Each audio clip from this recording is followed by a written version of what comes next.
অনেক দিক দিয়ে চেষ্টা করছে ফেরাউন মুসা সাল্লামকে হারাবার পারেনি।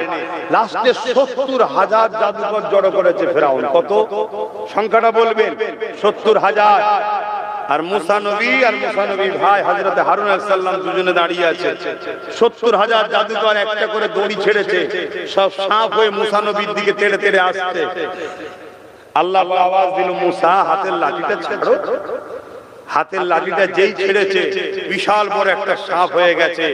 ৭০,০০০ জাদুকরের যে দড়ি সাপ হয়েছে, ওই সাপগুলোকে ধরে ধরে ধরে ধরে খাচ্ছে। জোরে বলুন সুবহানাল্লাহ। এখানে বোঝার বিষয় যে ৭০,০০০ জাদুকর দড়ি ছেড়েছে, সাপ হয়েছে, আমরা সুবহানাল্লাহ বললাম না।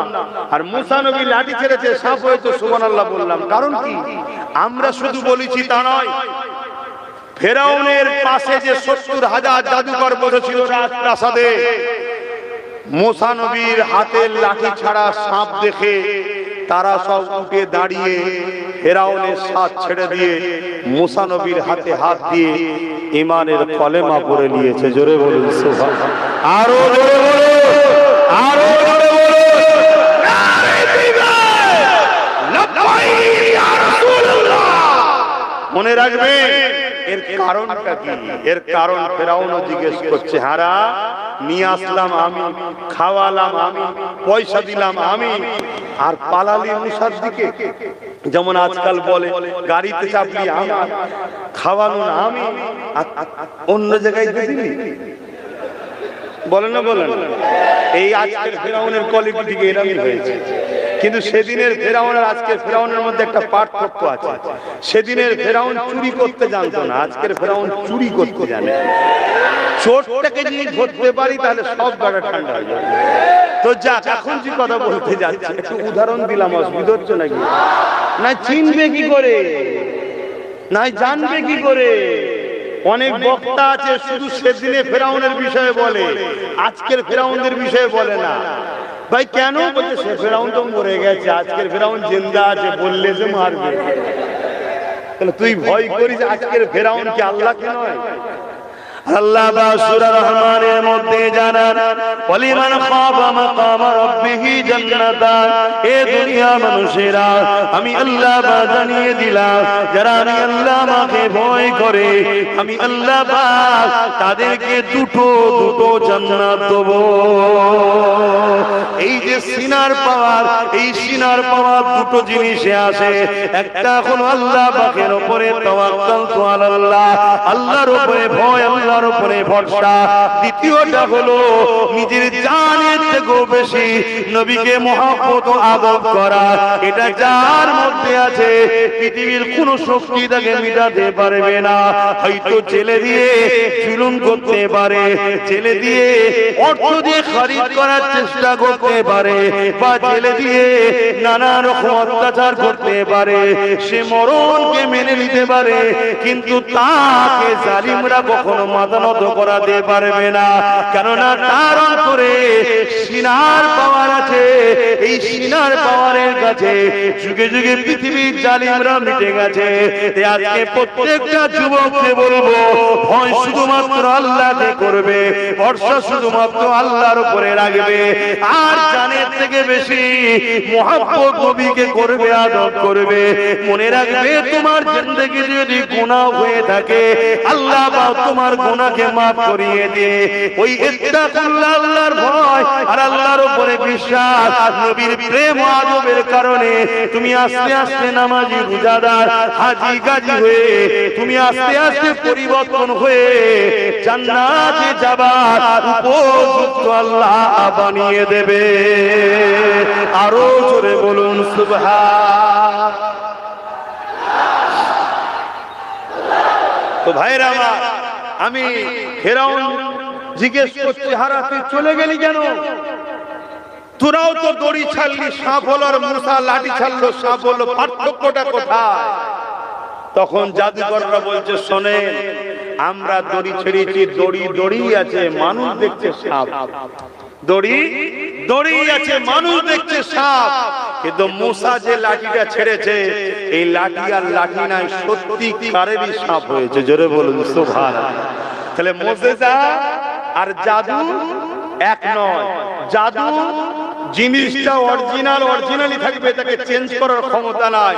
আর মুজিজা জিনিসটাই চেঞ্জ হয়ে যায়। জোরে বলুন সুবহানাল্লাহ। নবীদের দ্বারা মুজিজা হয়, ওলিদের দ্বারা কারামত হয়। আগেকার সময় অনেক কিছু অলৌকিক ঘটনা ঘটতো, এখন আর ঘটবে না। কেন ঘটবে না? কিয়ামত তাহলে কবে হবে?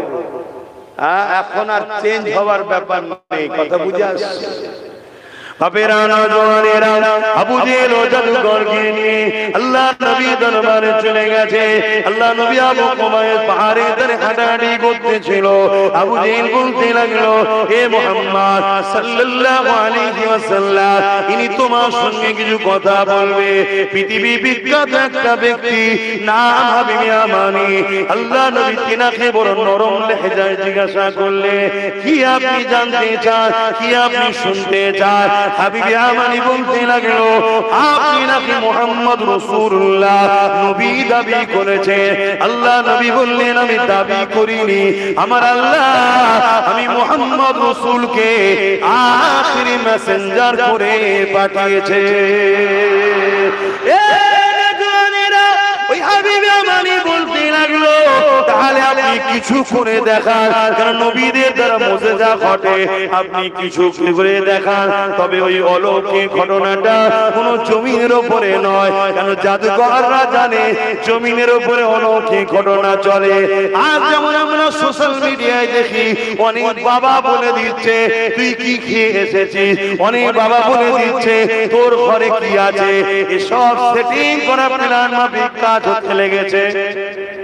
একটু বলে দেবো, সব লোক ছাড়া থাকে, যখন খদ্দের আসবে ওই সব ভলেন্টিয়াররা জিজ্ঞেস করে, দাঁড়া কি ব্যাপার, কি হয়েছে, বাবা গায়ে যাবে, কি হয়েছে? না আমার এই সমস্যা। ও আচ্ছা, ওই যে কমিটি ভলেন্টিয়ার আছে ওর মধ্যে সিগন্যাল আছে, যদি বাপ বেটায় ঝগড়া হয় অমুক লোককে নিয়ে যাবে, স্বামী স্ত্রী ঝগড়া হয় অমুক লোক নিয়ে যাবে, জমি জায়গার মামলায় অমুক লোক নিয়ে যাবে। তো সেই লোকটা যখন নিয়ে এসছে, বাবা বলছে ও এ খদ্দের নিয়ে এসছে, তার মানে বাপ বেটায় ঝগড়া। ও খদ্দের নিয়ে এসে আমার জমি জায়গা ঝগড়া, তো জমি নিয়েছে তো কোনো চিন্তা করে আপনি অজ্ঞান হয়ে গেলেন, উড়ি সর্বনাশ কি বাবা রে বাবা। এটা সেটিং এ চলছে। সে পীর হোক আর যাই হোক, যার মধ্যে নবীর সুন্নাত নেই, সে আকাশে উড়ে গেলেও তাকে মানা যাবে না। নবীর সুন্নাতকে খেয়াল করো, মান আহাব্বা সুন্নতি ফাকাদ আহাব্বানি। যে আমার সুন্নাতকে ভালোবাসলো, স্বামী রাসূল আমাকে ভালোবাসলো, যে আমাকে ভালোবাসলো, কানা মাই ফিল জান্নাত, সে আমার সঙ্গে জান্নাতে যাবে। জোরে বলুন সুবহানাল্লাহ। নবীর সুন্নাতটা হলো আমাদের জন্য আগে। শুনছেন তো নাকি? হ্যাঁ, খুব মাথায় রেখে দেবেন ভাই, কেন আখেরি জমানা চলছে, অনেক কিছু ঘটবে। ভালোবাসি তাই বুঝাচ্ছি, তোমরা আমার নবীর হয়ে যাও বাস। এবার নবীকে যখন চিনতে পেরে যাবে, নবীর সাথে আব্বাস সিদ্দিকীকে মিলাও। বলতে ওই আবার তুমি ভুল মানে নেবে, মানে নবীর সাথে টালি, আবার এত মানে ভুল হয়ে যাবে না, এক্ষুনি এটা কেটে দেবে। কি মানে বুঝাতে চাইছি, আমি নবীর গোলামি করছি কিনা নবীকে দেখে দেখো। আমার জন্য নবী ধরো না, নবীর জন্য আমায় ভালোবাসো, এইটা হচ্ছে বক্তব্য। এখন হয়ে গেছে কি, আমার হুজুর বলেছে, আমার হুজুর, আমার মনি সাহেব বলেছে, আমার মনি সাহেব, আমার বক্তা আমার। আরে তোর বক্তা হুজুরের পক্ষে আছে কি দেখ, তোর পীর সাহেব হুজুরের পক্ষে আছে কি দেখ, তোর আমির হুজুরের পক্ষে আছে কি দেখ, তোর হযরত হুজুরের পক্ষে আছে কি দেখ। আমরা সবাই যদি হুজুরকে মডেল বানাতাম, তাহলে আমাদের মধ্যে দলাদলি হতো না। আমাদের মধ্যে হুজুর নেই, আমি আব্বাসের লোক, বাস অন্য কারো নয়। আরে আব্বাসের লোক নয় তোমরা।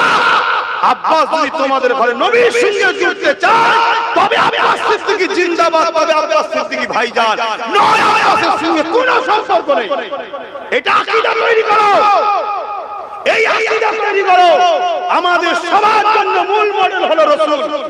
রাসূলকে দেখো, নবীর সঙ্গে যদি দেখো, ইমাম নবীর দিকে তোমায় নিয়ে যাচ্ছে, ইমাম সাহেব জিন্দাবাদ। মুফতি যদি নবীর দিকে নিয়ে যায়, মুফতি সাহেব জিন্দাবাদ। আব্বাস যদি নবীর সঙ্গে জোরে, আব্বাস সিদ্দিকী জিন্দাবাদ। পীর সাহেব যদি নবীর সঙ্গে জোরে, পীর সাহেব জিন্দাবাদ। আমির যদি তোমাকে নবী চিনায়, আমির সাহেব জিন্দাবাদ। যে তোমাকে নবী চিনাবে না, তার সাথে তুমি সম্পর্ক রেখো। এটা তুমি মাথায় ঢোকাও। আমাদের সবার মডেল হলো রাসূল, তাহলে দেখবেন তাহলেই এক হয়ে গেলাম। কেন আমাদের একটাই লিডার, আমাদের একটাই লিডার। লাকাদ কানা লাকুম ফি রাসূলিল্লাহি উসওয়াতুন হাসানাহ, আল্লাহ কোরআনে বলছে আমি একটাই মডেল বানিয়েছি। উসওয়াতুন হাসানাহ সবথেকে ভালো মডেল, উসওয়াতুন মানে মডেল, সবথেকে ভালো মডেল ওটা হলো নবী মুহাম্মদ সাল্লাল্লাহু আলাইহি ওয়াসাল্লাম। জোরে বলুন সুবহানাল্লাহ। নামাজ পড়বে নবী দেখো, রোজা রাখবে নবী দেখো, হজ করবে নবী দেখো, দান করবে নবী দেখো, যাকাত দেবে নবী থেকে শেখো, কন্যার বিয়ে দেবে নবীকে দেখো, সংসার করবে নবীকে দেখো। আরে রাজনীতি করবে ইসলামে পড়া ফরজ, চিন্তার কোনো কারণ নেই, নবীকে দেখো, নবীকে। শুনছেন তো নাকি? আজকে আমরা অন্যজনকে দেখে অন্যজনকে আইডল করে তাদের পিছনে ঘুরিয়েছি। তাই সূরা বাকারার মধ্যে আল্লাহ বলে দিয়েছে তোমরা আমাকে আর আমার নবীকে ছেড়ে যাদের পিছনে ঘুরবে আমি আল্লাহ তাদের দ্বারা তোমাকে জিল্লাত দেব। আজকে উত্তরপ্রদেশে দেখো না মুসলমানগুলো কি করতো, বলো কি করেছে? এতদিন ধরে সব সেকুলার মার্কা বিভিন্ন দলের পিছনে ঘুরেছে না ঘুরে না? আজকে যখন উত্তরপ্রদেশে আই লাভ মুহাম্মদ সাল্লাল্লাহু আলাইহি ওয়াসাল্লাম সমস্যা হচ্ছে, তোমাদের সেই সেকুলার নেতাগুলোর মুখে কথা আছে? কথা বলো। ৭৯ বছর ধরে যাদের পিছনে টাইম দিলে, যাদের জন্য লড়াই করলে, যাদের জন্য মারপিট করলে, উত্তরপ্রদেশে সেই নেতাগুলোর মুখে কথা আছে? আজকে দেখো পাশে বিহারে ভোট আসছে, আমার কথা খারাপ হলেও কিছু করার নেই, ইসলামে আছে তাই বুঝাচ্ছি। পাশে বিহারে ভোট আসছে, আই লাভ মুহাম্মদ সাল্লাল্লাহু আলাইহি ওয়াসাল্লামকে নিয়ে বিহারে এক নেতাকে জিজ্ঞেস করা হচ্ছে যে এই যে সারা ভারতবর্ষে আইসা মুহাম্মদ সাল্লাল্লাহু আলাইহি ওয়াসাল্লাম নিয়ে যে একটা সমস্যা হচ্ছে এই নিয়ে আপনার রিঅ্যাকশন কি? তখন সে বলছে আমি বিহার চুনাव के लिए परेशान है, बिहार के लिए हम सोचते हैं।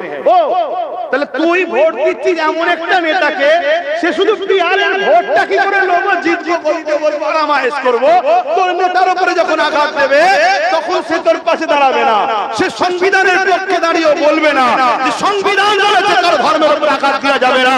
অতএব উত্তরপ্রদেশের সরকার সংবিধান বিরোধী, এটা তো সেকুলার নেতারা বলছে। কিন্তু দুঃখের কথা, যে বলবে, যে একজন কি দুজন কি বলবে, তাদেরকে এই কওমই তো দালাল বলছে। তাহলে এই কওমের উপরে লালন হবে না তো কাদের উপরে হবে? এই কওম খোদা তো হবে না তো কাদের উপরে হবে? এই কওম কেস খাবে না তো কারা খাবে? এই কওমের আরিস্তান হাত থেকে পড়বে না তো কারা পড়বে? এটা আমাদের দোষ, কাউকে দোষ দিয়ে লাভ নাই। আজকে দেখুন কোন একজন আমার ভাই, সে হুজুরের হয়ে কথা বলছে না, বলেন অন্য রাজ্যে বলছে না, বলেন তাকে যখন বিহারে সাথে নিল না, বাদ দিল কেন? কেন ও যদি স্টেজে এসে যায় বাকি যত নেতা সব ফিকে হয়ে যাবে, ওর হেভি ব্যাপার না, সব ওই দিকে ফোকাস চলে যাবে, ক্যামেরা ওই দিক চলে যাবে, বাদ দিয়ে দিল। কোন কোন মুসলমানের মধ্যে কথা আছে? এইভাবে আমাদেরকে আমাদের হয়ে বলার জন্য কাউকে তৈরি করতে দেবে না। কিন্তু যখন এই কথা আব্বাস সিদ্দিকী তার জাতকে, তার কওমকে, তার উম্মতকে বুঝাবে একজন পীরজাদা হিসেবে, একজন ধর্মগুরু হিসেবে, তখন আবার এই কওমেরই বর্তমান কিছু দালাল আছে, তারা আমাকে বলবে ও তো দালাল, ও তো বিভাজন করতে শুরু করেছে, বলবে না? বলবে না? এই মুনাফিকগুলোকে আগে ছেড়ে শোনো, এদেরকে জিজ্ঞেস করো, ঠিক আছে আব্বাস সিদ্দিকীকে দালাল তুমি বলছো, ঠিক আছে, কিন্তু যখন বলেছিল এই পশ্চিম বাংলায় কেউ বলেছিল যে মসজিদ মাদ্রাসার জন্য এখানে কথা বলা যাবে না, দিল্লি গিয়ে কথা বলো, তোরা সেকুলার গুলো কি কথা বলেছিল? এর বিরুদ্ধে তোরা কি বলেছিল? এই কেউ কিছু বলেছিল? এগুলো বুঝতে হবে। আমরা যদি না বুঝি, আল্লাহর কোরআন বলছে তোমরা যাদের পক্ষে দাঁড়াবে তাদের হাতে আল্লাহ তোমাদেরকে মিটাবে। তাই মিটাচ্ছে। উত্তরপ্রদেশে কি বলে, এতদিন যাদের পিছনে ঘুরেছিল সব সাইড হয়ে গেছে, এখন দেখো মিটছে। আর তারা কি করেছিল এতদিন ধরে? আমাদেরকে সেকুলারের নামে গায়ের ইসলামের ধর্মের অনুষ্ঠানে লিগেছে, আমাদেরকে মদ খাইয়েছে, আমাদেরকে মেলা দিয়েছে, জুয়া দিয়েছে, খেলা দিয়েছে, যেগুলো এখন আমরা করছি। তাহলে ঈমান দুর্বল করেছে। আজকে চলে এসেছে ডাইরেক্ট ফেরাউন, এখন লড়াই করার ক্ষমতা নেই, ঈমান শেষ। অতএব আসো, এখনো সময় তোমাদের আল্লাহ রেখেছে, যদি ভালো চাও পরিবর্তন হবে। আসেন আমার রাসূল সাল্লাল্লাহু আলাইহি ওয়াসাল্লামকে যখন ওই হাবিব আমানি বলল আপনি আসমানে কিছু দেখান, আল্লাহ নবী আসমানের দিকে মাথাটা তুললেন, 14 চাঁদ উঠেছে পূর্ণিমা। আল্লাহ নবী বলতে লাগলেন এ হাবিব আমানি রে, এই চাঁদটাকে দুটুকরো করে দেখাবো। হাবিব আমানি শুনে অবাক হয়ে গেল, চাঁদ কি করে দুটুকরো হতে পারে? কেননা স্রষ্টা সৃষ্টি করেছে, সেটা কি করে দুটুকরো করতে পারে? তার জবানে বল বন্ধ হয়ে গেল, আর আগে কোনো কথা নাই। আল্লাহ নবী আর দেরি করলেন না, সাদা আঙুলটা চাঁদের দিকে তুলে শুধু ইশারা করলেন, চাঁদ আমার নবীর উম্মত, চাঁদ আমার নবীর গোলাম, এই পরিচয়টা দিবার জন্য চাঁদও দেরি করলো না। নবী পাকে ইশারা বেঁধে বেঁধে সঙ্গে সঙ্গে নিজেকে নিজে দুটুকরো করে দিলে। শুধু দুটুকরো হয়েছে তা নয়, এক ফালি আবু কুবাইস পাহাড়ের এই মাথায়, আর এক ফালি আবু কুবাইস পাহাড়ের ওই মাথায় দীর্ঘক্ষণ ছিল, দীর্ঘক্ষণ ছিল, দীর্ঘক্ষণ ছিল। এ দুনিয়ার মানুষেরা, তোমরা যারা আমার নবীর নাম নিয়াতে অ্যালার্জি হচ্ছে, আমার নবীর নামকে ভালোবাসি বললে তোমাদের যাদের বুকে ব্যথা উঠছে, প্রত্যেকটা জালিম শয়তানকে বলবো তোমাদের হাতে অনেক রাজ ক্ষমতা রয়েছে, তোমরা ক্ষমতা ধরে মানুষকে লাঠি পিটা করছো, ক্ষমতা ধরে মানুষকে জেলে দিচ্ছ, ক্ষমতা ধরে মানুষকে কেস দিচ্ছ। মনে রেখে দিও, তোমাদের আগে তোমাদের এরকম পূর্বপুরুষরা এসেছিল, তারা ক্ষমতা ধরে মানুষকে অনেক জুলুম করেছে, অনেক হত্যা করেছে, কিন্তু আমার আল্লাহ সবাইকে মিটিয়ে দিয়ে জাহান্নামে পাঠিয়ে দিয়েছে। তোমরা যদি সত্যি আমার নবীর বিরোধী করতে চাও, আমার নবীর মোকাবেলায় দাঁড়াতে চাও, আসো আমার নবী পাকের একটা উংলি ইশারাতে চাঁদ টুকরো হয়ে গেছে। তোমরা পৃথিবীর সব কটা জালিম শয়তান এক জায়গায় হয়ে গিয়ে আমার রাসূলুল্লাহকে চাঁদকে টুকরো করেছে। ওই চাঁদকে একটু লড়িয়ে তোমরা দেখাও, যদি লড়াতে না পারবে একটা আলো একটা বাতি জ্বালানো হবে, পৃথিবীর সব জালিম নেতাগুলো এক জায়গায় হয়ে যাও, হয়ে গিয়ে ওই আলোর উপরে হুকুম করো যে আলো তুই একটু সাইডে সরে যা, একটু সাইডে সরে যা, আমি বলে দিয়ে যাই তোমরা মরে যাবে। কিন্তু তোমাদের উংলি ইশারাতে তোমাদের ঘরের ছেলে কথা শুনে নে, তো আকাশের চাঁদ কি শুনবে, এই লাইট কি শুনবে? কিন্তু আমার মুহাম্মদ রাসূলুল্লাহ যখন আগুনের ইশারা করেছিল, সূর্য ডুবে যাচ্ছিল, মাওলা আলী রাসূলের নামাজটা চলে গিয়েছিল, ওই সূর্যকে যে আমার রাসূলুল্লাহ দেখেছে, আবার সঙ্গে সঙ্গে মুহাম্মদ রাসূলের গোলাম হলো সূর্য, মুহাম্মদ রাসূলের গোলাম হলো সূর্য, মুহাম্মদ রাসূলের উম্মত হলো সূর্য, মুহাম্মদ রাসূলের হুকুম পাওয়ার সাথে সাথে ওই সূর্য আবার পুনরায় পশ্চিম থেকে উঠে যায়।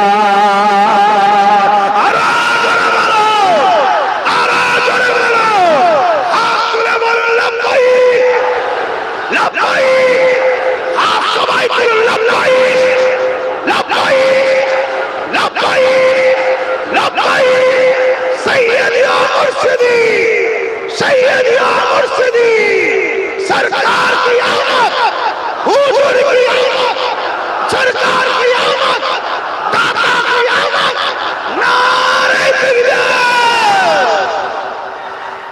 अल्लाहु আকবার, ইয়া রাসূলুল্লাহ।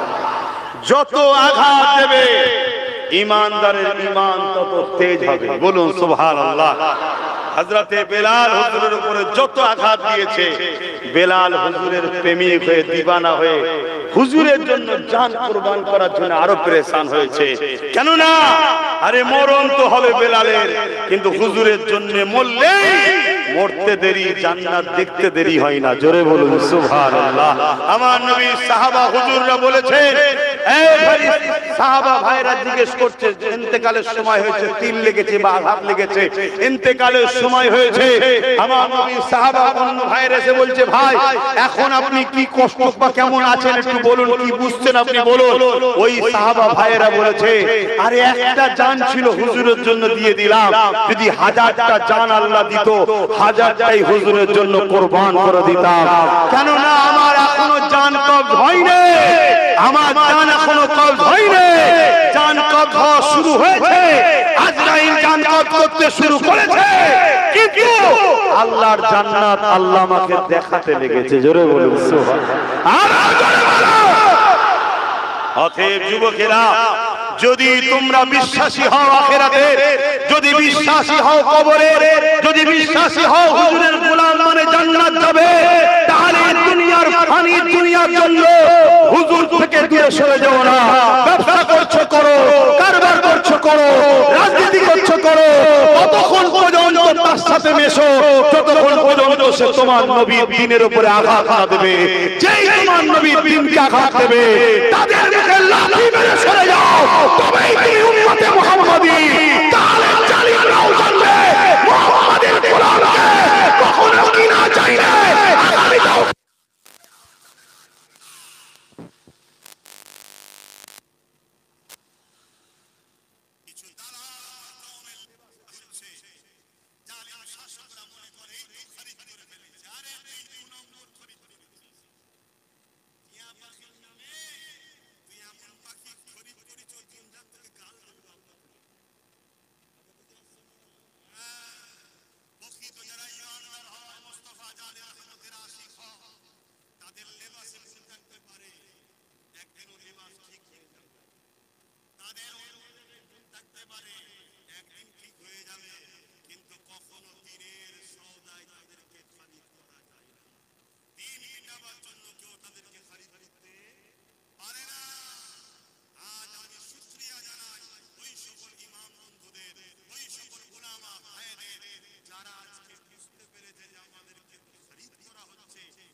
রসুল তো সে হবে যে গায়েবের খবর বলতে পারবে।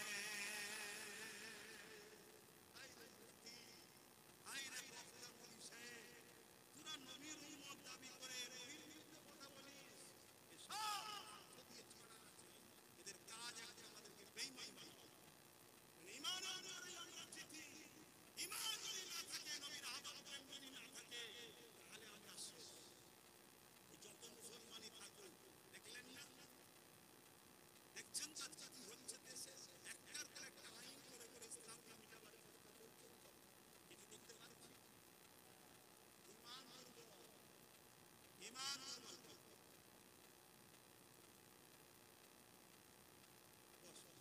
এই ভাই জিজ্ঞেস করছে আমরা বড় পীর হুজুরকে এত ভালোবাসি কেন? এই জন্যে ভালোবাসি, বড় পীর হুজুরকে দেখলে নবীর হাকিকাত চিনা যায়। জোরে বলুন সুবহানাল্লাহ। এই জন্যে ভালোবাসি, বড় পীর হুজুর আল্লাহ ও রাসূলকে ভালোবাসেন। জোরে বলুন সুবহানাল্লাহ। এই জন্যে ভালোবাসি, বড় পীর হুজুর উম্মতে মুহাম্মাদীকে দুনিয়াতেও বাঁচিয়েছে, এখনো বাঁচাচ্ছে, আখিরাতেও বাঁচাবে। জোরে বলুন সুবহানাল্লাহ। এই বাঁচাবার মানে ওইটা নেবেন না আল্লাহর বাঁচানোর সাথে। এটা হলো সাহায্য, অর্থাৎ আল্লাহ তাকে সাহায্য করার ক্ষমতা দিয়েছে। আসে তো সেই জায়গায় অবশ্যই এটা একাদশ শরীফের মাস চলছে, বড় পীর হুজুরের, যেটা আমরা আহলে সুন্নাত ওয়াল জামাতের মানুষরা বলি। কিন্তু বর্তমান সময়কে সামনে রেখে আমি এই কথাগুলো বলছি। তো যে কথা বলছিলাম, আমার নবী পাক সাল্লাল্লাহু আলাইহি ওয়াসাল্লাম কে জিজ্ঞেস করলো যে আমার অন্তরের মধ্যে একটা কথা আছে, কথা আছে, ওটা কি আপনি বলতে পারবেন? মুসলমানের আকীদা কি নবী অন্তরের খবর জানে নাকি না? যদি বলে জানে না, শুনবেছিল তবে আল্লাহ অন্তরের খবর জানে, নবী অন্তরের খবর জানে, দুটো এক করলে এবার আল্লাহ সঙ্গে শরীক হয়ে যাবে। তাহলে কি আল্লাহ অন্তরের খবর জানে, আল্লাহকে কেউ জানার ক্ষমতা দেয়নি, তিনি খোদ মালিক। আর নবী অন্তরের খবর জানে, নবীকে জানার ক্ষমতা আল্লাহ দিয়েছে। জোরে বলুন সুবহানাল্লাহ। মনে থাকবে?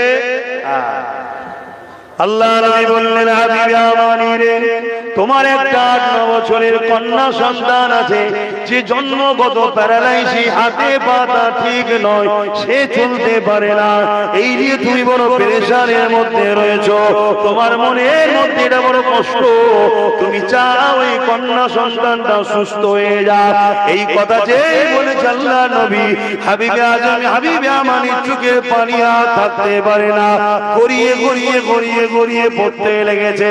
হাবিবে আমানি আমার রাসূলুল্লাহ হাতে হাত কখনো দেয়নি, তিনি সঙ্গে সঙ্গে ওখান থেকে ফিরে চলে যেতে লেগেছে। আবু জেহেল বলতে লাগলো, এ হাবিবে আমানি রে, তোমাকে ভাড়া করে নিয়ে এলাম আমি, খাওয়ালাম আমি, মুহাম্মদ রাসূলের সঙ্গে যা যা লড়াই করবে, তুমি তা না করে চলে যাচ্ছ কেন? হাবিবে আমানি কোনো কথা বললেন না, কান সেনারা দিয়া দিয়ে গিয়ে নিজের উটের পিঠে উঠে পড়লে, অনেক দূরের রাস্তা, ওই উটের ভিতরে চেপে চেপে চেপে চেপে নিজে ঘরেতে পৌঁছে গেলে, ঘরে যে যখন রাত হয়ে গেছে, দরজায় আঘাত দিয়েছে, দরজায় যখন আঘাতটা দিয়েছে, দরজাখানা খুলে দিয়েছে। খুলে দিবার পর হাবিবে আমানি দেখতে লেগেছে। কি দেখতে লেগেছে? হাবিবে আমানি দেখে অবাক হয়ে গেছে। কি দেখতে লেগেছে? যে কন্যাটা নিজের পায়ে দাঁড়াতে পারত না, যে কন্যাটা হাতের সমস্যা ছিল, এই কন্যাটা দাঁড়িয়ে রয়েছে এবং সে দরজা খুলে দিয়ে হাঁটতে হাঁটতে ঘরের দিকে প্রবেশ করতে লেগেছে। যুবকেরা, হাবিবে আমানি ওই সময় ডাক দেন, মারে আমি কি দেখছি? আমি কি সত্য দেখছি? কন্যা বলতে লেগেছে, আব্বা আপনি যেটা দেখছেন ঠিকই দেখছে, আমার পায়ে আমি দাঁড়িয়ে আছি, আমার হাত পা সব ঠিক হয়ে গেছে। মারে কি করে হলো? ওই সময় কন্যা বলতে লেগেছে, এক রাত্রের খবেতে এমন করে একজন ব্যক্তি এসেছিল যে আমাকে ডাকতে লাগলো, মারে উঠে বসো। আমি উঠে বসলাম। ওই সময় তিনি বলতে লাগলেন, মারে তুমি সুস্থ ভালো হয়ে যাবে, তুমি শুধু একবার বলো লা ইলাহা ইল্লাল্লাহ মুহাম্মাদুর রাসূলুল্লাহ। আমি বড় চিন্তিত হতে লাগলাম। ওই ব্যক্তিটা বলতে লাগলো, মারে চিন্তা করো না, খুব শিগগিরই তোমার বাবা হাবিবে আমানি সেও এই কলেমা পড়ে নেবে।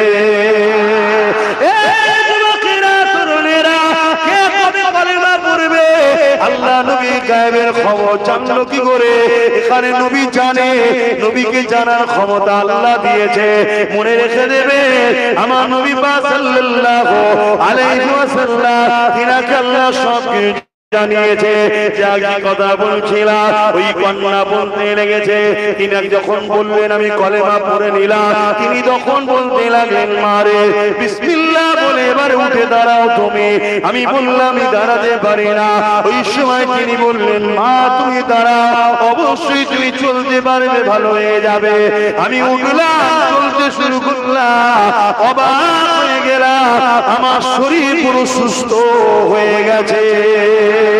আরো জোরে বলুন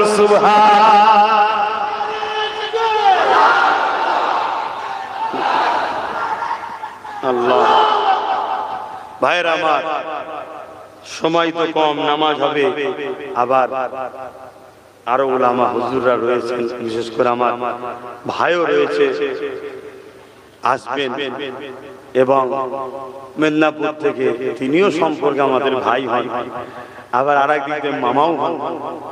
সৌদ ভাইয়ের দিক দিয়ে হিসাব করলে মামা, আর আগের পরিচয় ধরলে ভাই। কথা বুঝে আসছে। যাই হোক, আমি এখানেই সমাপ্ত করছি। তবে আপনাদের কাছে আমার একটাই মেসেজ, দুদিনের দুনিয়ায় আল্লাহ ভুলে যাননি, দুনিয়ার দুনিয়ায় রসুল ভুলে যাননি, আল্লাহ ও রসুলের দুশ্মনদের শক্তিশালী করেন নাই। হিন্দু হোক, খ্রিস্টান হোক, আদিবাসী হোক, সাঁওতাল হোক, বাগদি হোক, যেই হোক, সবাই আমাদের ভাই বোন, সবাই বাপ আদম মা হওয়ার সন্তান। সবার সঙ্গে মিল মহব্বত রাখেন, সবার সঙ্গে মেশেন, সবাইকে সহযোগিতা করেন, ইসলামে যায়। কিন্তু ততক্ষণ পর্যন্ত যতক্ষণ সে তোমার দিনের ক্ষতি ও নবীর বিরুদ্ধে না বলবে। কথা মাথায় থাকবে। আসেন একটু সালাম দেবো। হে নবী সালাম।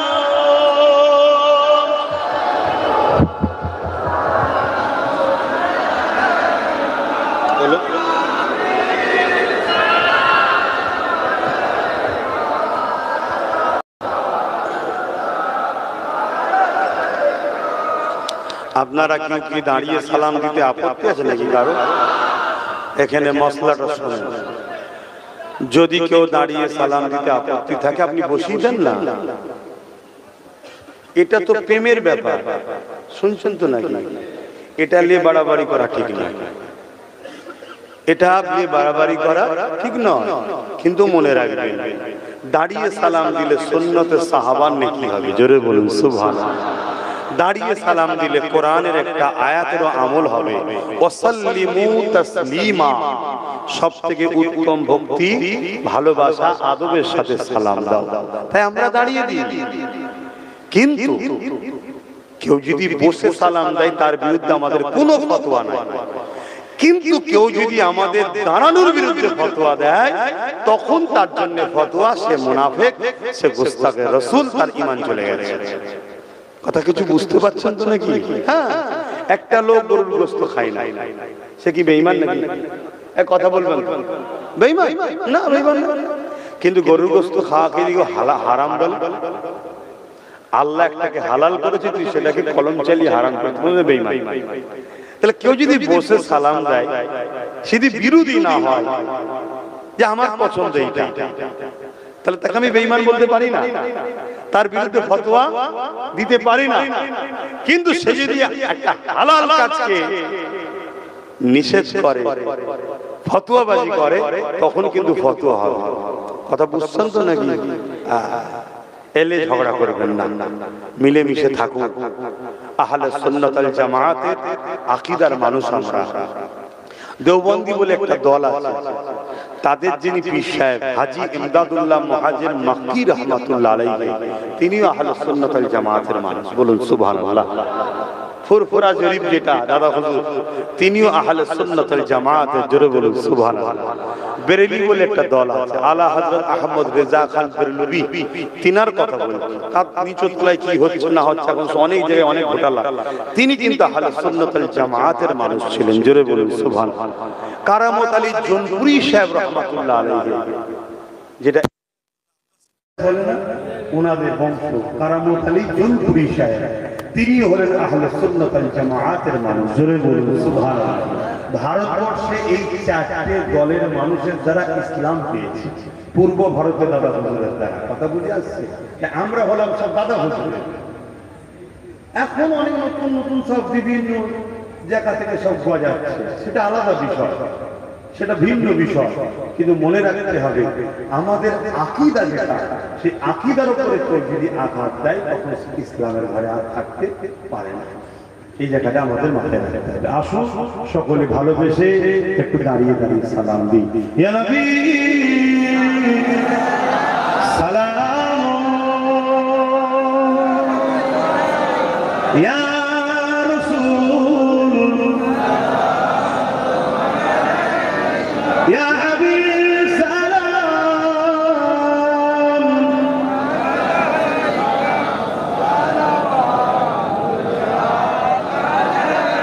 কঠিন হাসরের দিনে কি আছে মোদের কপালে, গুনাহগার উম্মাহ আতু আপনার লইবেন সঙ্গে এ মাহশরে।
যদি কেউ জানের থেকে বেশি নবীকে না ভালোবাসে সে ঈমানদার না বেঈমান?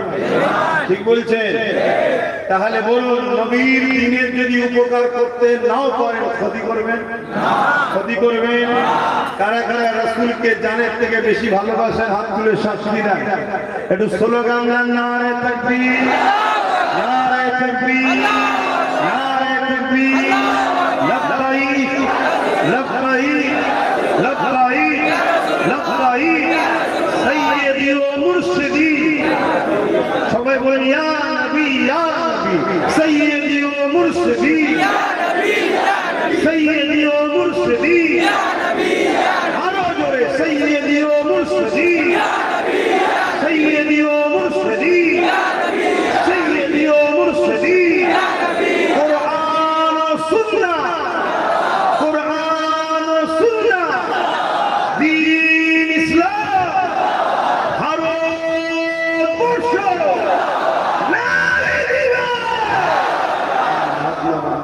একটু দোয়া করবো না থাকবে? তাহলে বসুন সকলে, একটু দোয়া হবে। দরুদ শরীফ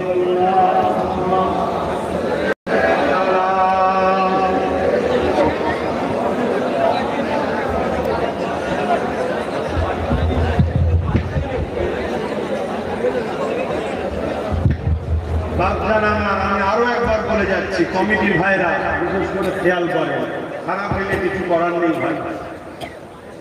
এগুলোকে নিজেদের দায়িত্বে সব তুলবেন, তুলে পানিতে ফেলবেন। আপনারা যদি এই কাজ করতে পারেন, তা ফারিস্তারা আপনাদের সাক্ষী থাকবে যারা হুজুরকে কত ভালোবাসে। আর একটা কথা এখান থেকে মেসেজ দিচ্ছি, কেউ আমার হুজুরের নামকে কাগজে ছাপিয়ে দেয়ালে ছাপাবেন না।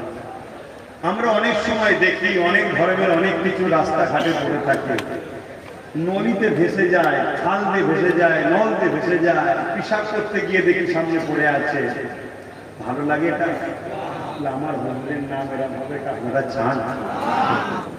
প্রতিবাদ করুন, একটা ব্যানার তৈরি করুন, সামনে র্যালিতে থাকবে বা মিটিংয়ে থাকবে, সেটাকে যত্ন করে গুছিয়ে রেখে দেবে। কথা বুঝে আসছে? পানি এসে গেছে, হ্যাঁ সরে গেলে হবে না।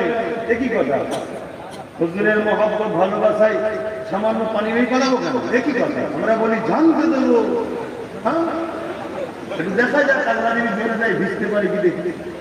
তো যাই হোক, দ্বিতীয় নম্বর কথা, ভাই সব কথা কি জলসায় বলা যায়? হাজার রকম মাইন্ডের লোক থাকে। আমি প্রতি শুক্রবার দিন লাইভে বসি, কিন্তু আজকে জলসা ছিল বলে বসতে পারলাম না। সন্ধ্যে 7টা 7:30টায় দুটো চ্যানেলের নাম বলে যাচ্ছে। এক হচ্ছে ইউটিউবে PABS পীর আবু বকর সিদ্দিকী ইউটিউব চ্যানেল, আর একটা হচ্ছে আমার নামে Facebook ID Pirzada MD Abbas Siddiqui. যা প্রশ্ন থাকবে করবেন, আমি আপনাদের বাঁচাবার স্বার্থে আল্লাহ জাতটাকে পছন্দ করে বলছি, ওগুলোকে ফলো করবেন। এই দুটো চ্যানেলে ফলো করবেন, প্রতি শুক্রবার দিন লাইভে দেখবেন সন্ধ্যে 7টার সময়, সাবস্ক্রাইব করবেন, চলে আসবে সাথে সাথে। কেন? অনেক প্রশ্ন উত্তর ওর মধ্যে হয়। খুব ঠান্ডা মাথায় বুঝুন, লোহা না হলে লোহা কাটা যায় না। যতই লোক আমরা থাকি না কেন, রাত পাওয়ার যদি হাতে না থাকে, যারা ক্ষমতার জন্য আমার দিনকে মিটাচ্ছে, ওদেরকে মিটানো যাবে না। কিছু বুঝতে পারলেন? হাজার হাজার মাদ্রাসাতে কেস করে তালামে দিচ্ছে, হাজার হাজার মসজিদকে প্রশাসন দাঁড়িয়ে থাকা অবস্থায় ভাঙছে, হাজার হাজার কবরস্থান বলবো জানতে দখল করে নিচ্ছে। আমার মুর্শিদাবাদের বহরমপুর টাউনে আজকের দিন পর্যন্ত 200 বিঘে এখনো আছে কবরস্থানকে দখল করা চলছে প্রশাসন দিয়ে। যতক্ষণ না তোমার হাতেই পাওয়ার আসবে, ততক্ষণ তুমি এগুলোকে রুখতে পারবে না। আমি আপনার সাথে জলসা করি, পীরমরিদি করি, ফু দিই, দোয়া করি, দিনের কথা বলি, আমি না হয় নাই বললাম, কিন্তু আমার ভাইটাকে পাঠিয়েছি তুই যা। তুমি ইমাম সাহেব নাই বললে, তোমার সন্তান নেই, তোমার ভাই নেই। কথা বুঝে আসছে? পথে বাপ ভাইরা পাওয়ার তৈরি করতে হবে, এটা মাথায় রেখে দিনের স্বার্থে বলে যাচ্ছে। আর এটাও শুনে রেখে দাও, কোন মুসলমান যদি ক্ষমতার জোরে অমুসলিমের উপর জুলুম করে, সে মুসলমান জাহান্নামে যাবে। ইসলাম ইজাজত দেয় না, কিন্তু কেউ যদি জুলুম করে তাকে ডিফেন্স করা ফরজ। তাকে ডিফেন্স করা কি ফরজ, জান বাঁচানো ফরজ। মনে রাখবেন, এর জন্যই আমার রাসূল মদিনা শরীফে গিয়ে রাষ্ট্র কায়েম করলেন, করে তাম পৃথিবীর রাষ্ট্র জালিম নেতাদেরকে সব চিঠি দিলেন, জুলুম বন্ধ করো। এগুলো ইতিহাস জানেন, তাই আপনাদেরকে এতটুকু বলে গেলাম। তাহলে প্রথম কথা বললাম, এগুলো খুলবেন। দ্বিতীয়, ওই ফেসবুক ওটা দেখবেন। তৃতীয় নম্বর কথা, নিজেদের হাতে ক্ষমতার দরকার আছে না? এবার এই ক্ষমতার যে আমাদেরকে পার্টনারে নেবে, তার সাথে থাকবে। যে পার্টনারে নেবে, একটা বাড়ি তৈরি হচ্ছে 10 তলা, আমি ছোট মানুষ, ঠিক আছে, আমি খাটবো শুধু, আর তুমি সারা জীবন তার ভাড়া নেবে না। আমাকে তোমার খাটার কোনো পারিশ্রমিক দিতে হবে না, আমাকে তুমি পার্টনারে নাও। তাতে 1% হোক, 2% হোক, 3% পার্টনারে নাও, সারা জীবন আমার আসতে থাকবে। কথা মাথায় ঢুকছে না? ঢুকে না? হ্যাঁ, আমার বক্তব্য এই জায়গায়। দিনের স্বার্থে, মুসলিম উম্মাহকে বাঁচাবার স্বার্থে, একজন ধর্মগুরু হিসাবে, ধর্মগুরু ঘরের ছেলে হিসাবে আমার ভাইদেরকে বোঝানো দরকার আছে না? এখানে আমি কারো পক্ষে কারো বিরুদ্ধে বললাম না।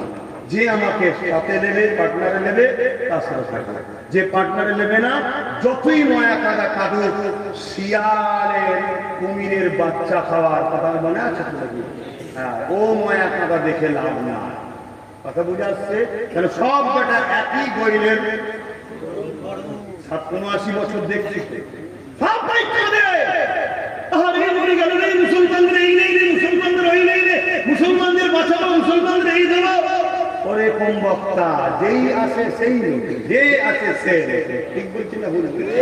ওর জন্য একটাই কথা, চেয়ারের একটা পায়া আমাদের হাতে রাখো।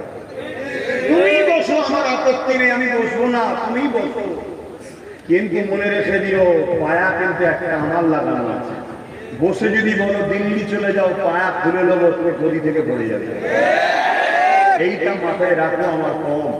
তোমাকে অনেক ভয় দেখাবে, ভাগাভাগি করি করি, ও চলে আসবে, সে চলে আসবে, এ আসবে, ও আসবে, এই করে করেই সারা জীবন কেটে গেছে তোমার আমার। কেউ বলতো গোস খাওয়া বন্ধ হয়ে যাবে, এখন ওটা বলেনি, এখন বলে আজান বন্ধ হয়ে যাবে, এই বন্ধ, ওই বন্ধ হয়ে যাবে। সারা জীবন এই করছে। মনে রেখে দিও, আল্লাহ একটা লাঠি দিয়েছে, একটা লাঠি সব জালিমের ঘুম কেড়ে দিয়েছে। গোটা 50 লাঠি করতে পারো, সব ঠান্ডা করে যাবে। আর লাঠি যদি হাতে না থাকে, ওই দুগা পাতলা দুর্বল কুকুরটাও রাত্রিরে তোমায় ফেলে ধৈর্য করবে। আর লাঠি লেবেরও কেউ আসবে আশপাশে, ওই রাজনীতি ওর হাতে আছে, ঝেড়ে দেবে। এই জন্য লাঠি দরকার। মসজিদ বানাচ্ছ, মাদ্রাসা বানাচ্ছ, কবরস্থান বানাচ্ছ, ছেলেকে পড়াচ্ছ, সব ক্ষেত্রে তোমার দরদি কে আছে পাহারাদার, এটা মাথায় ঢোকাও। এই সব চিন্তা ভাবনা করে আমি আব্বাস সিদ্দিকী ইরাদা করেছিলাম যে আল্লাহ তোমার দ্বীনের খেদমতের প্রচার আমি করব, আমার ভাইটাকে ওইদিকে দিচ্ছি, সে মানুষের সেবা করবে, দেশের সেবা করবে। বলো আল্লাহকে সাক্ষী রেখে আমি কি ভুল করেছি? আল্লাহকে সাক্ষী রেখে বলবে ভুল করেছি। হাত তুলে সাক্ষী দাও, ভুল করেছি। হাত তুলে সাক্ষী দাও, ভুল করেছি। যদি ভুল করি সামনে বলো, তাহলে তো সরিয়ে দেবে, কিন্তু পিছনে সমালোচনা নয়। তোমার হোশ নাই, তার বিরুদ্ধে কথা বলছো। আল্লাহ নবীর হাদিস শরীফুন নাসাবের বিরুদ্ধে কথা বলা যাবে না। শরীফুন নাসাবকে সম্মান করতে হবে। শরীফুন নাসাব কারা? নবী ও সাহাবাদের আওলাদরা। তুমি জানো তুমি কার আল্লাহ করে কার বিরুদ্ধে কথা বলছো? এক বেঈমান কাফের জাহান্নামীদের জন্য তুমি নবী সন্তানের বিরুদ্ধে কথা বলছো, তোমার হুঁশ নাই। তাই সতর্ক করে যাচ্ছি, তোমরা সবাই মিলে আমার পিছনে পড়ে গেল। হক কথা আমার জবান যে বন্ধ করাতে পারবে না, কেন জবান যিনি দিয়েছে তিনি যখন বলিয়ে নিচ্ছে বন্ধ কোন মায়ের লাল করবে। কিন্তু তুমি আমার বিরোধী করে তোমার আখিরাত নষ্ট করছো না তো? তুমি আমার বিরোধী করো। তুমি একবারও জিজ্ঞেস করেছো গিয়ে যে আমরা তো আপনার জন্য জান কোরবান করলাম, আপনি কেন বললেন কোরআন শেষে এবং অন্য বিশেষ যাবে? জিজ্ঞেস করেছিলে? তুমি কেমন মুসলমান? তুমি কেমন মাওলানা? তুমি কেমন ইমাম? তুমি আমার বিরুদ্ধে কথা বলো মিডিয়ার সামনে, আর যখন অত বড় একটা কথা বললো কোরআন দিবে দিবে না, তুমি তাকে জিজ্ঞেস করেছো গিয়ে যেটা অন্যায় কথা বলেছেন আপনি? কোরআন কখনো মিটতে পারে না। আপনি মনে করে ভূত হয়ে কোন কাছে ঘুরবেন তার কোনো ঠিক নেই। আপনি এত বড় কথা বললেন কেন? আপনার তো সাথ আমরা দিয়েছি, অতএব এই কথাকে আপনি উইড্রো করে ক্ষমা চেয়ে নেন, না আপনার সাথ দিয়ে আমার ধর্ম দিয়ে হারাম হবে। আর এরপরও যদি আপনার সাথী আমার মতো ইমানের পিছনে নেওয়া যাবে না, আমার মতো মুসলমানকে খবর দেওয়া যাবে না, কেন আমি মুসলমান নামে কিন্তু আমি বেঈমান কাজ হয়ে গেছি। শুনছেন তো নাকি? এই কথাগুলো জিজ্ঞেস করে শুধু আমার বিরুদ্ধে। তো যা আমি কথা সংক্ষেপ করলাম।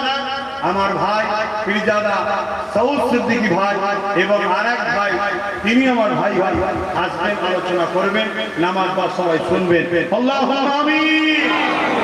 হে আল্লাহ, আখরি দোয়া তো হবে। এতগুলো ভাইকে পেয়েছি, বাপকে পেয়েছি, ছোট ছোট বাচ্চাদের পেয়েছি, পর্দার আড়ালে মা বোনদের পেয়েছি।